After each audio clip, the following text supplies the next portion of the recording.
All right, so I am back in Nashville from my trip to Europe, and well, I have a different machine set up. So yeah, we have the Genie 1055 set up on the rail in here.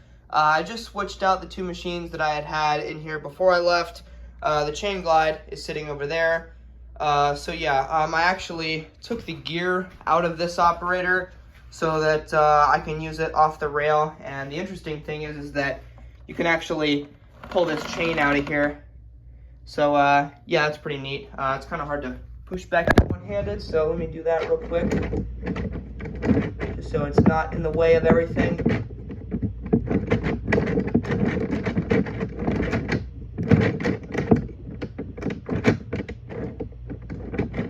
Yeah, all right. You kind of need two hands to get that thing back in there, but yeah, so there you go. I have that. Same accessories as before, and same accessories on this one as before as well.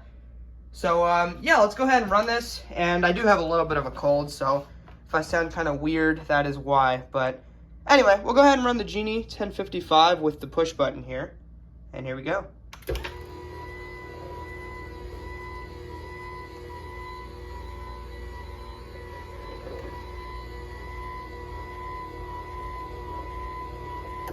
So yeah, it's a very quiet operator, runs really good on the rail. This rail is obviously not the best system. It's really not any better than the chain rail and square rails, but it's honestly pretty easy to set up. This turnbuckle thing in here, which is how you tension the belt, it's a little bit annoying. A lot of openers use that design, and I'm not a fan of it at all, but oh well. We'll go ahead and run this back down with the Genie remote here.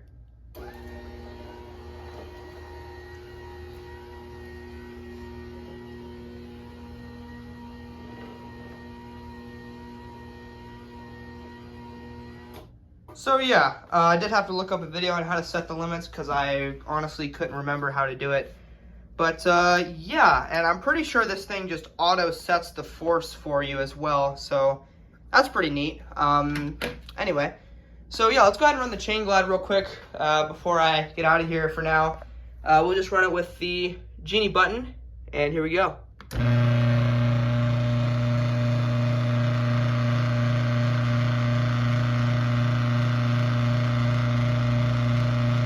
And I have to stop it manually because there's no limits hooked up.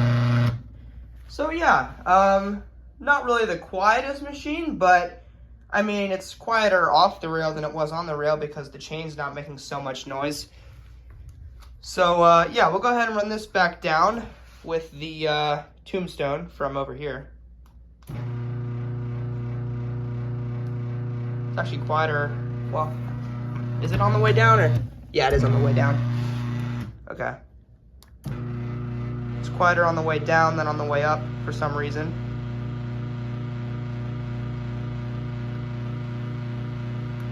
Although I couldn't remember which way it was going. So, yeah, there you go. I guess we'll run this thing one more time. It's kind of a nice machine. Here we go.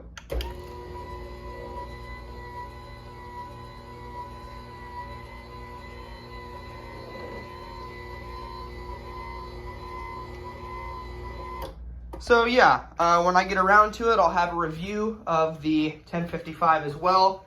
But yeah, for now, we'll just go ahead and run it back down with the remote again, and that'll be it.